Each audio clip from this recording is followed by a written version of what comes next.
సంవత్సరాల తరబడి ఎన్ని మందులు వాడినా మీ మోకాల నొప్పులు తగ్గట్లేదా? ప్రాణ పెయిన్ క్లినిక్ లో అత్యాధునిక చికిత్స.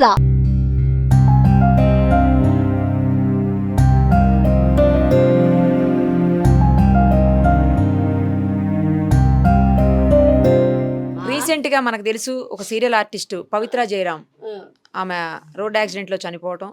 ఆ తర్వాత కో ఆర్టిస్ట్ అయినటువంటి చంద్రకాంత్కి కూడా అదే యాక్సిడెంట్లో దెబ్బలు తాకటం. అతను 2 రోజుల క్రితమే సుమన్ టీవీకి కూడా ఇంటర్వ్యూ ఇచ్చాడు. ఆ ఇంటర్వ్యూలో చాలా విషయాలు చెప్పారు కానీ బట్ ఎక్కడా కూడా తల్లిదండ్రుల గురించి కానీ భార్య గురించి కానీ ఆయనకు ఉన్నటువంటి పిల్లల గురించి కానీ అతను మాట్లాడలేదు. ఈరోజు సడన్గా సూసైడ్ చేసుకోవటం ఏంటి అనేది కూడా ఎవరికి అర్థం కాని విషయంగా ఉంది. పోలీసులు ఇప్పటికే ఇన్వెస్టిగేషన్ స్టార్ట్ చేశారు. ఆ సూసైడ్ చేసుకున్నది కూడా పవిత్ర ఇంట్లోనే సూసైడ్ చేసుకున్నాడు. ప్రస్తుతం మనమైతే అతని ఇంటి దగ్గర ఉన్నాము. వాళ్ళ అమ్మ, వాళ్ళ భార్య, వాళ్ళ నాన్నగారు అందరూ ఇక్కడే ఉన్నారు, వాళ్ళ పిల్లలు. ఒకసారి ఆ తల్లితో మాట్లాడదాము. వాళ్ళ ఆవేదన చూస్తుంటే గుండె తరుక్కుపోతుంది. అసలు గుండెలు అవిసేలా ఏడుస్తూ ఉన్నారు తల్లి భార్య ఇద్దరు కూడాను. ఎవరు ఆపేటువంటి పరిస్థితి లేదు. ఎందుకు ఇలాంటి పరిస్థితి? అసలు గత కొన్నేళ్లుగా అతను భార్యతో కూడా ఉండట్లేదు అని చెప్తున్నారు. ఇక్కడికి వచ్చిన తర్వాత తెలిసింది నాకు. అసలు ఏం జరిగింది అడుగుదాము. అమ్మా, ఎందుకు ఇట్లాంటి పని చేశాడు చంద్రకాంత్? పవిత్ర చేసింది. పవిత్ర దాన్ని అని ఉంచుకున్నది. వాడు పెళ్లి చేసుకుంది. 5 ఏళ్ల నుంచి నా కోడల దగ్గరికి రానియలేదు, మాట్లాడనియలేదు, పిల్లలతోనే మాట్లాడనియలేదు, తల్లితోనే మాట్లాడనియలేదు. పవిత్ర పిల్లలతోని మాట్లాడనీయకుండా చేసిండు. 5 సంవత్సరాల నుంచి నా పిల్లలతోని కలవనీయలేదు. కొడుకు నాగం చేస్తున్నవే, పిల్లలు ఉన్నారే అంటే నా ఓడంటే నీ ఓడు ఎట్లయితాడే? నేను నలుగుట్ల తెచ్చిన నా కోడల్ని, నా పిల్లలు చిన్నోళ్ళు ఉన్నారే, నువ్వు ఎట్లా పెళ్లి చేసుకుంటావని అడిగినా నేను. అంటే నేను చేసుకున్నా పెళ్ళి అని వీడు చెప్పిండు, అది చెప్పింది. ఏ గుడిలోనో చేసుకున్నా అంటే మేము ఇంకోరు చేస్తున్నామని చెప్పినాము. వాడు ఏది పట్టించుకోకుండా దాన్నే పెళ్ళాం అన్నాడు. పెళ్ళామని పెళ్ళంతో మాట్లాడలేదు. నాకు అదే సర్వస్వం, అదే పెళ్ళాం అన్నది. అది ఏం పెట్టిందో తెలియదు నా కొడుకుని. మాట్లాడారా అమ్మ మీరు? మాట్లాడలే. ఆడ యాక్సిడెంట్ అయి వచ్చినాక కూడా మాట్లాడలేదు. దానికోసం నన్ను మాట్లాడలే నా కొడుకు. వచ్చిన తర్వాత కూడా మాట్లాడలేదు, చూడలేదు. చూస్తుంటే చూడనియలేడు, చూస్తుంటే ముట్టుకోనియలేడు, పట్టుకొని లేదా? ఓకే. పెళ్ళంతో మాట్లాడలేడు. మాట్లాడితే ఇప్పుడు మాట్లాడుతున్నావా, అది చచ్చిపోయినాక ఇప్పుడు అవసరమా అంటున్నాడు. దాన్ని చితంబ బాధ పెట్టిండు, కొట్టిండు, తిట్టిండు. ఎవరు? భార్యని మాటలు కొట్టిండమ్మా. రాత్రి అంతా కూడా కొడుకు తాగొచ్చినా లొల్లి పెట్టినా బాధపడ్డమ్మా. ఇక మారతాడు అనుకున్నమ్మా. నా పిల్లలకు నా కొడుకు ఉంటాడు అనుకున్నమ్మా నేను. నా పిల్లలకు కొడుకు లేకుండా అయిపోయిండమ్మా. నా పిల్లలకు తండ్రి లేకుండా అయిండమ్మా. మాట్లాడలేడు. రాత్రిలో ఎన్నో ఫుల్ తాగొచ్చిండంట. పుల్లు తాగొచ్చినాక ఈ చెయ్యి కొట్టుకుంటే రక్తం కారితే దోస్తు చూసిండంట. దోస్తులు ఇంట్లో వండబెట్టిర్రు, తాగిర్రని. పండబెడితే మళ్ళీ ఆడపోయి చూస్తే రాకుంటాడేమో, మమ్మల్ని చూసి పండుకొని ఏడనో ప్రశాంతంగా రెస్ట్ ఉంటుందని పండుకోమని చెప్పి వచ్చినామమ్మ. ఆ దోస్తే ఇంత తినబెట్టిండంటమ్మా.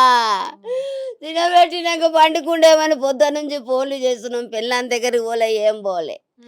నా దగ్గర రాలేడు. ఏం రాకుంటాయో రాకపోయాని చెల్లె ఫోన్ చేస్తుంది, పెళ్ళాం ఫోన్ చేస్తుంది, ఫోనే ఎత్తుతలేడు. ఎల్ఐసి కోసం చచ్చిపోతే పైసలు వస్తాయంట కదా, దానికోసం పోతున్నాను. ఎవరికో చెప్పిండంట దోస్తుకు. దానికోసం చెప్తే ఇంకా వస్తలేడు కొడుకు. నాష్ట తినలే, ఏం తినలేడు అనుకున్నామ్మా నేను. నాకు 2 కొడుకులు, 1 బిడ్డ అమ్మా. అయితే మాత్రం ఫోన్లు చేస్తా ఉన్నాం. 12 గంటల నుంచి ఫోన్లు చేస్తుంటే ఫోన్ ఎత్తుతలేడు. దోస్తులకు ఈ రోజు 12 గంటల నుంచి ఫోన్లు చేస్తా ఉంటే ఎత్తుతలేడు.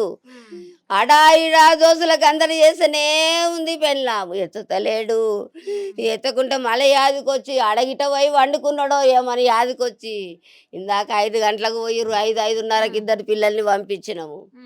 పంపిస్తాడో పోయినాక వాళ్ళు చక్కగా చెప్పలేరు, వాళ్ళకి అయిపోయి తిన్నారో ఏం తిన్నారో. దర్వాజ వాళ్ళ కొట్టిర్రంట, కాళ్ళకు బట్ట కట్టుకుండంట, మెడ చుట్టుకుండంట, ఫ్యాన్కి వేసుకుండో దేనికి వేసుకుండో తెలియదు నాకు. సూసైడ్ చేసుకున్నాడని మా ఆయనకి ఎవరు చెప్పంగా మా ఆయన ఏంటిండు, అమ్మా నీకు ఊరి పెట్టుకున్నంత అవసరం ఏమొచ్చింది, దాని పిల్లలు 20 ఏళ్ళు ఉన్నారు, ఆ పిల్లలు 5 ఏళ్ళ పిల్లలు, ఆ పిల్లలు 6 ఏళ్ళ పిల్లలు. నీ వయసు ఏం పోయింది బిడ్డ, నీ వయసు ఏం పోయింది. పిల్లం లేకనా, పిల్లలు లేకనా, తల్లి లేకనా అమ్మా, అదొక్కది మా సంసారం అంతా ఖరాబ్ చేసిందమ్మా.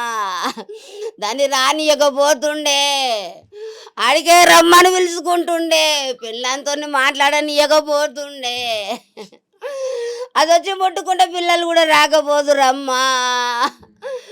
అదే పెద్దమ్మ పెద్దమ్మ అని చెప్తుండే అమ్మా. మేము నమ్మలేదమ్మా, వద్దు బిడ్డ దాన్ని వదిలేసుకో బిడ్డ అని చెప్పినాము. దాని అమ్మగారింటికి తోలుకపోయింది, 4 రోజులు రానని చెప్పి పోయిండమ్మా. 4 రోజులు రానని చెప్పి పోతే వచ్చేనాడే యాక్సిడెంట్ అయ్యిందమ్మా వాళ్ళకు. 1 గంటకు ఫోన్ చేసిండమ్మా, 1 గంటకు ఫోన్ చేస్తే తాగి ఫోన్ చేస్తాడు అనుకున్నామమ్మా మేము. రాత్రి పూట 1 గంట అయిపోయినాక నా కాళ్ళు వేసలేదే, నా కాళ్ళు వేసలేవు, కార్ యాక్సిడెంట్ అయింది అన్నాడమ్మా. కార్ యాక్సిడెంట్ అయిందంటే నా కోటల దగ్గర కురికినమ్మా నేను. అమ్మా కాళ్ళు వేసలేవంటే పవిత్రలు వేసలేదే, పవిత్రలు వేసలేదు అన్నాడే. ఏమైంది చెప్పు అంటే కారు గుద్దిపోయింది అన్నారమ్మా. నువ్వెట్లున్నావంటే గవర్నమెంట్ హాస్పిటల్ చూపించిరన్నారమ్మా. మేము ఇంటికెంచి వాళ్ళ దోస్తులను పంపించి నా 4గురిని నువ్వు దూరం ఉండి చూడమని చెప్పిండమ్మా. నువ్వు దూరం ఉండి చెప్పమంటే దోస్తులందరూ విన్నారమ్మా. మళ్ళీ నా కొడుకే అన్నాడు చచ్చిపోయింది అన్నాడు. మళ్ళీ అన్నాడు 5 ఏళ్ళ నుంచి మీరు దూరం పెట్టిరని చెప్పిండు. తల్లిదండ్రులు దూరం పెట్టిరు, పెళ్ళాన్ని దూరం పెట్టినప్పుడు అన్నారు.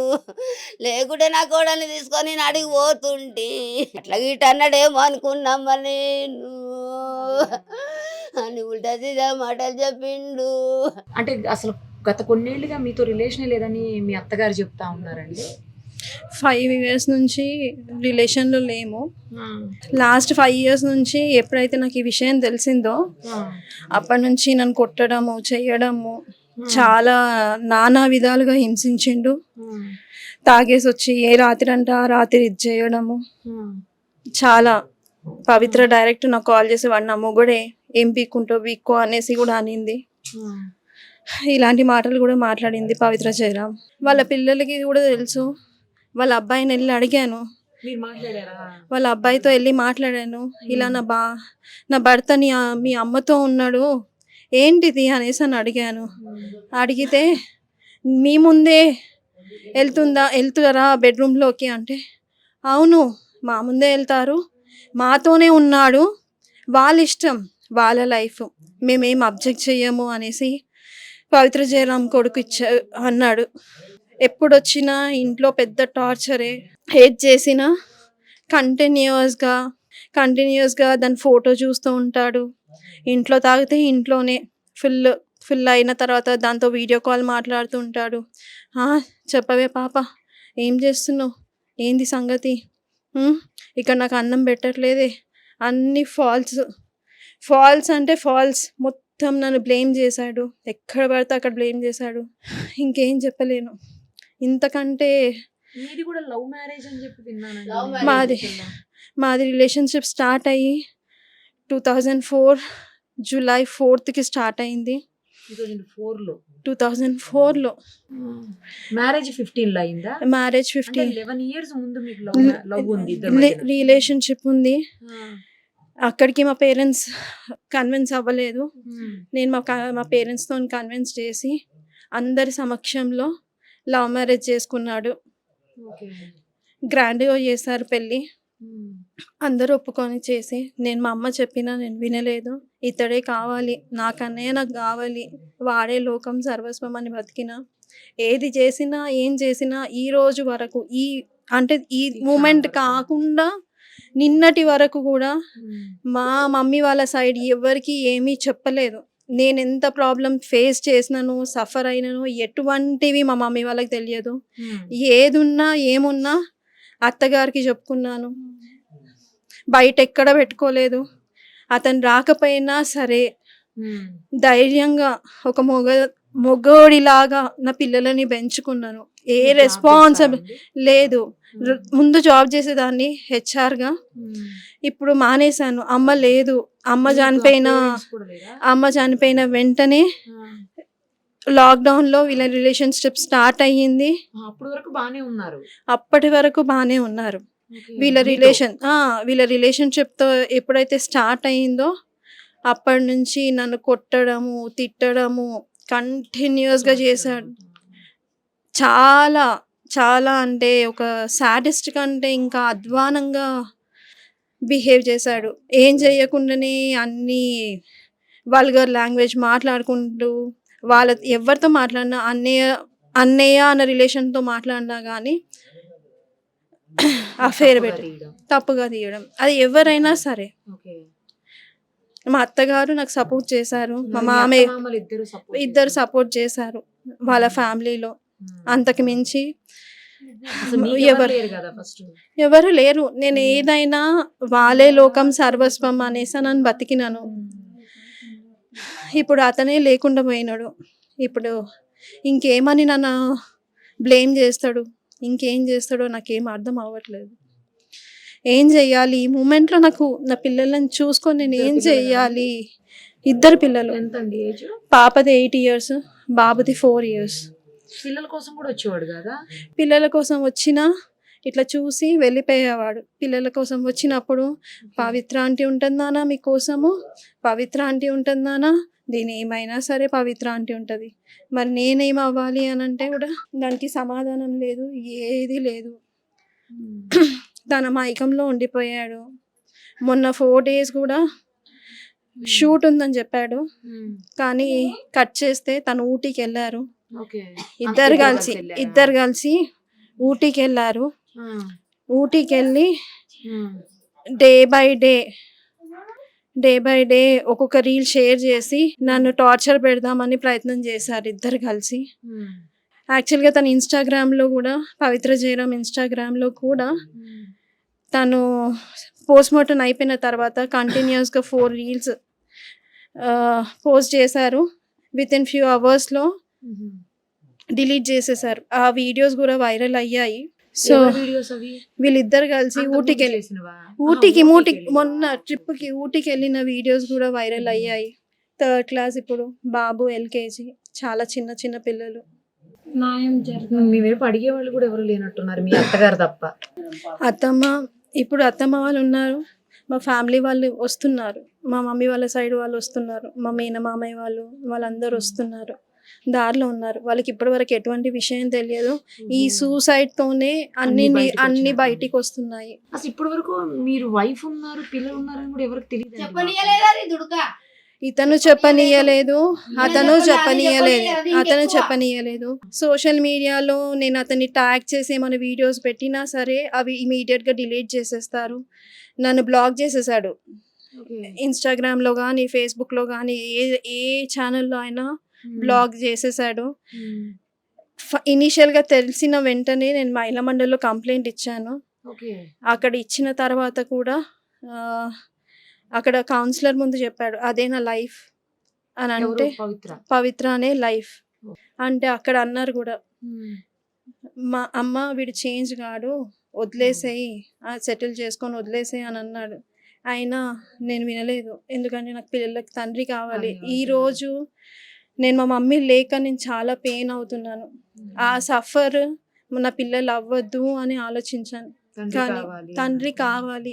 నిన్న కూడా అందరిలో కూర్చోబెట్టి మాట్లాడాం. ఏమని అంటే ఇలా suicide Pavi wait for 2 days అని పెట్టాడు ఇన్స్టాగ్రామ్లో. ఏంటి Pavithra wait for 2 days wait for 2 days I'm coming అన్నట్టు పెట్టాడు ఓహో పోస్ట్. అదే విషయము 10 మందిలో కూర్చోబెట్టి మాట్లాడాను. మాట్లాడితే నేను అంత పిరికివాడిని కాదు, నేను చూసుకుంటాను, నాకు కొంచెం టైం పడుతుంది సెటిల్ అవ్వడానికి అనేసి అని అన్నాడు. కానీ అన్యాయం చేశాడు. లవ్ రిలేషన్షిప్లో ఎంత బాగుండేవాడు అంటే అంత బాగుండేవాడు. నేనే లోకం సర్వస్వం అని ఉండేవాడు. ఎప్పుడైతే ఈ పవిత్ర ఎంటర్ అయ్యిందో అప్పటి నుంచి నాకు టార్చర్ ఫిజికల్గా, ఇద్దరం బాగున్నాము, అప్పటి నుంచి ఫిజికల్గా మెంటల్గా చాలా హరాస్ చేశాడు, చాలా విధాలుగా హరాస్ చేశాడు. అసలు ఒక 2-3 months వరకు ఇంటికి రాకుండా పిల్లలని చూసుకోకుండా కూడా ఉన్న రోజులు ఉన్నాయి. ఇంకా మీ వైపు ఎవరు లేరు కూడా కదా అడగడానికి కూడా, ఇన్ని రోజులుగా అసలు మీరు చెప్పలేదు అంటున్నారు. నేను చెప్పలేదు. యాక్చువల్గా చెప్పాలంటే పెద్దగా చేసుకుంటే ఎందుకు, పాప సెటిల్ అవుతుంది, అమ్మ లేదు, అమ్మ సపోర్ట్ లేనందుకు పాపకి ఫ్యూచర్లో ఏమైనా కావాలి, ఒకేషన్స్ ఏమైనా చేయాలన్నా, ఫంక్షన్స్ కావాలన్నా మా వాళ్ళు రావాలి అంటే నేను ఇష్యూ చేయకుండా ఉంటేనే వాళ్ళు వస్తారు చూస్తారు.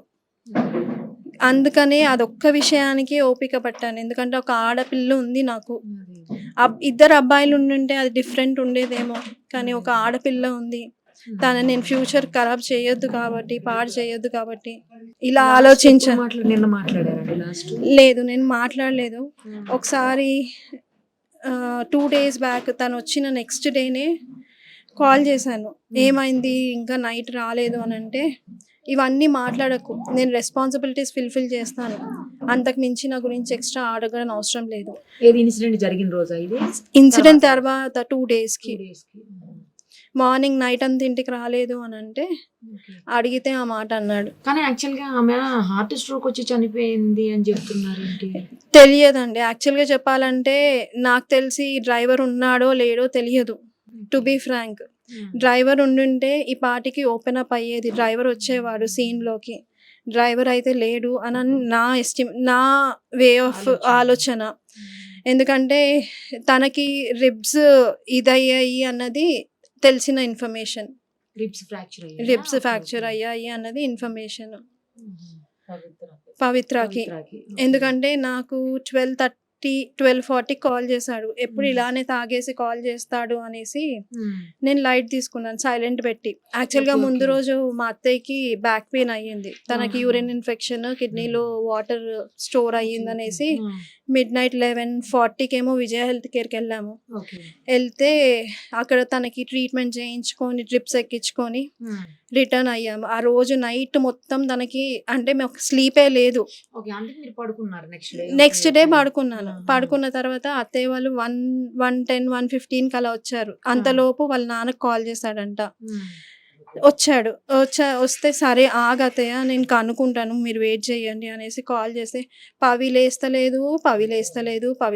సరే ఒక్క నిమిషం ఆగు, నీకేమయ్యింది ఫస్ట్ అది మేజర్గా చెప్పు అనేసి అని అడిగాను. అంటే నాకు కాళ్ళకి చేతులకు దెబ్బలు తాకాయి కానీ పవి లేస్తలేదు అనేసి అని అంటే, వెయిట్ చెయ్యి, వేరే హాస్పిటల్కి తీసుకోవడానికి ట్రై చెయ్యి అనేసి చెప్పాను. అంటే కాల్ కట్ చేశాడు. మళ్ళీ కొంచెం సేపటికి మళ్ళీ కొద్దిసేపటికి మళ్ళీ కాల్ చేసి తను చనిపోయింది అనేసి ఏడుస్తున్నాడు. ఇంకా దానికి నేనేం చేయలేను. సో ఇది ఇన్సిడెంట్ జరిగింది.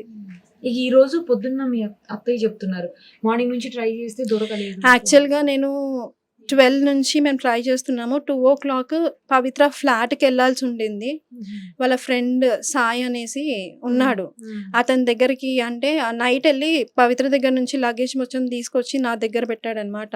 ఇంట్లో పెట్టాడు, అతని డ్రెస్సెస్ లగేజ్ మొత్తము పెడితే నేనేం చేశాను, నాకు డౌట్ వచ్చి 2 o'clockకి నేను వెళ్దాము అని ఫిక్స్ అయ్యాను. వెళ్తే నాకు రూట్ తెలియదు అక్క, నైట్ తీసుకెళ్ళాడు గల్లీలు తిప్పుకుంటూ అనేసి అని అన్నాను. ఇంకొక ఫ్రెండ్ని ఒక ఇన్ఫార్మర్ని పెట్టాడు ఇక్కడ నా కోసం.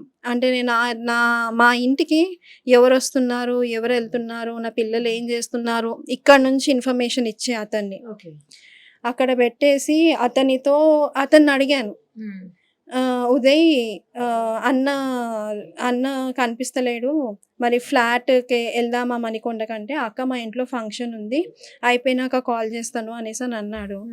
నేను కూడా కాల్ చేస్తాను అక్క అనేసి కాల్ చేశాడు. యాక్చువల్గా నేను ఆల్మోస్ట్ ఒక 20-30 మెంబర్స్ నుంచి కాల్ చేయించాను. ఒకరి ఫోన్ కాకపోతే ఇంకొకరి ఫోన్లో నుంచి అయినా లిఫ్ట్ చేయొచ్చేమో అనేసి రోడ్ల పంట తిరుగుతూ అటు ఇటు తిరుగుతూ చేయించాను. రెస్పాండ్ లేదు. సరేలే దాని ఫ్లాట్కి అయితే వెళ్దాము, వెళ్తే తెలుస్తుంది ఏంటో సంగతి అని వేరే పిల్లలని ఇచ్చి పంపిస్తే అప్పటికి అయిపోయింది. అంటే మాకు తెలిసింది 6 గంటలకు అట్లా, 6 o'clock, 12 o'clock నుంచి 12-12:30 నుంచి కంటిన్యూస్గా తిరుగుతూనే ఉన్నాము. ఆ పిక్ లో కూడా ఏదో చున్నీ కనిపిస్తుంది. ఏమో తెలియదండి, నేను చూడలేదు ఇప్పుడు వరకు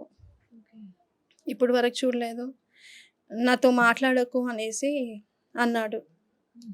పెళ్లి చేసుకునే ముందేమో నేనే నీకు లోకం సర్వస్వం అన్నీ నేను చూసుకుంటాను, నువ్వేం టెన్షన్ పడకు. నా ఫ్రెండ్స్ అడిగారు కూడా, చందు నువ్వు బాగా చూసుకోవాలి శిల్పని అని అంటే, ప్రామిస్ నేను అస్సలు ఆవిడని వదిలిపెట్టాను, శిల్పని అస్సలు వదిలిపెట్టాను అనేసి అని అన్నాడు. అట్లాంటిది వదిలిపెట్టేసి వెళ్ళిపోయాడు. ధైర్యంగా ఉండండి, ఎందుకంటే పిల్లల కోసం ఇంక ఇప్పుడు తండ్రి లేరు, కనీసం మీరు కూడా ఇలా డీలా పడిపోతే పిల్లలకి ఇబ్బంది అవుతుంది కదా. కొంచెం పిల్లల గురించి ఆలోచించుకుని ధైర్యంగా ఉండండి. మీ అత్తగారి వాళ్ళకు కూడా మీరే కదా ఇక ధైర్యం, పిల్లలకి మీ అత్తగారికి అందరికి. ఏం చెప్పాలో నాకు అర్థం అవుతలేదు ఈ సిచ్యువేషన్లో. వాళ్ళనే నమ్ముకొని బతికిన ఇన్ని రోజులు, ఎంత ఓపిక పట్టినానో, చాలా ఓపిక పట్టినా, కానీ నా ఓపికకి వాల్యూ లేకుండా చేశాడు అంతే. ఇప్పటికైనా అబ్బాయి వస్తాడు, కలిసి కాపురం చేద్దాం అనుకుంది. నిన్న కూడా ఒకటే చెప్పాను, అందరినీ కూర్చోబెట్టి చెప్పాను, అయ్యింది అయిపోయింది, నేను తన టాపిక్ తీయను, తను నాతో మాట్లాడకపోయినా పర్వాలేదు, పిల్లల కోసం తను ఉండాలి, టైం తీసుకున్నా పర్వాలేదు, ఎంత టైం తీసుకున్నా పర్వాలేదు, తీసుకొని నేనేం అనను, తన ముందుకి రాను అని క్లియర్గా అందరిలో చెప్పిపించాను. పిల్లల కోసము కావాలి, తండ్రి కావాలి అన్న ఆలోచనతోనే ఇన్ని డేస్ ఓపిక పట్టాను, సంవత్సరాలు ఓపిక పట్టాను. కానీ ఆ ఓపికకి కూడా అసలు అతన్ని ఎలా పోల్చాలా, ఏం పోల్చాలో నాకు అర్థం అవ్వట్లేదు. ఏదన్నా అంటే పవి పవి పవి, ముందేమో ఏదన్నా అంటే కనయ అస్సలు నోట్ల నుంచి ఒక మాట, పడుకునే ముందు కూడా కనయ ఏం చేస్తున్నావే, కన్నా అని వద్దా ఆ మాట తప్పితే వేరే మాట ఉండకపోతుండే. తన హ్యాండ్ పైన కూడా ఒక టాటూ ఉంటుంది, మీరు గమనించినారో లేదు, కన్నయ్య అని రాసి ఉంటుంది. తనతో డైరెక్ట్ ఫైట్ చేసినా, ఏది చేసినా తను ఏం చేసిందో తెలియదు, కానీ తను మాత్రం చాలా నన్ను, ఏ రోజు నా పిల్లలకి స్కూల్లో రిపోర్ట్స్లో కానీ దేంట్లో తండ్రి స్థానంలో సైన్ పెట్టలేదు. కాకపోతే ఆ ప్రతీక్ష కాలేజ్ రిసిప్ట్కి పేరెంట్ ప్లేస్లో సైన్ పెట్టాడు. అంటే ఆమె ఎవరు? వాళ్ళ అమ్మాయికి తను ఉన్నాడంట, పవిత్ర కూతురికి కొడుకుకి ఉన్నాడంట, కానీ నా పిల్లలకి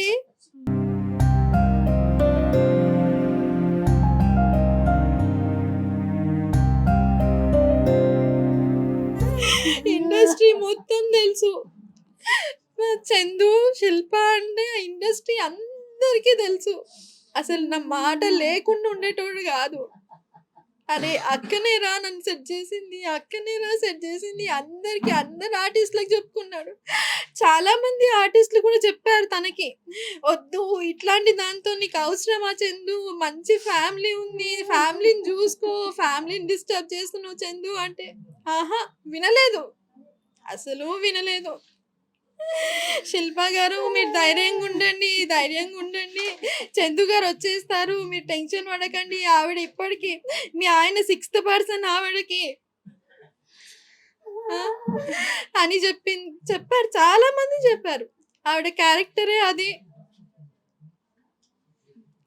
సో అలాంటి ఒక వేస్ట్ క్యారెక్టర్ మనిషి కోసం ఈ రోజు మమ్మల్ని అన్యాయం చేసి వెళ్ళిపోయాడు.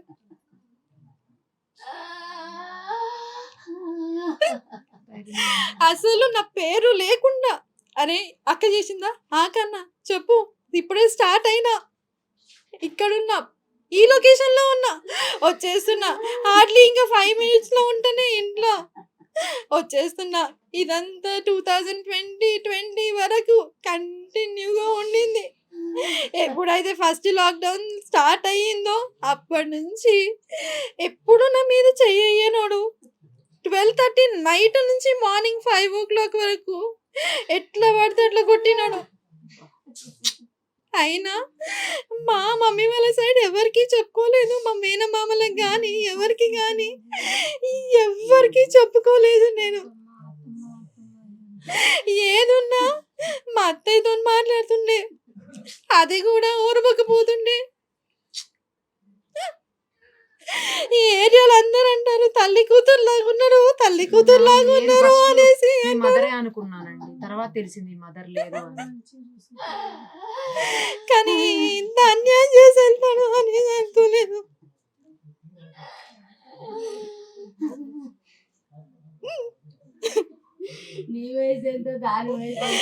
తను చాలా ఏజ్డ్ పర్సన్,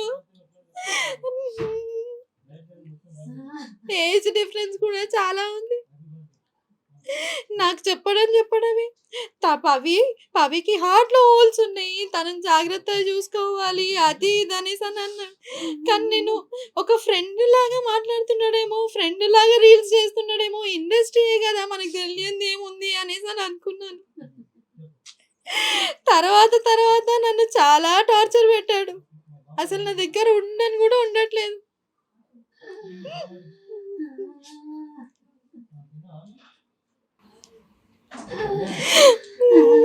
ధైర్యంగా ఉండండి, పిల్లల కోసమైనా ధైర్యంగా ఉండాలి. ఇప్పుడు మీరు ధైర్యంగా ఉండాలి.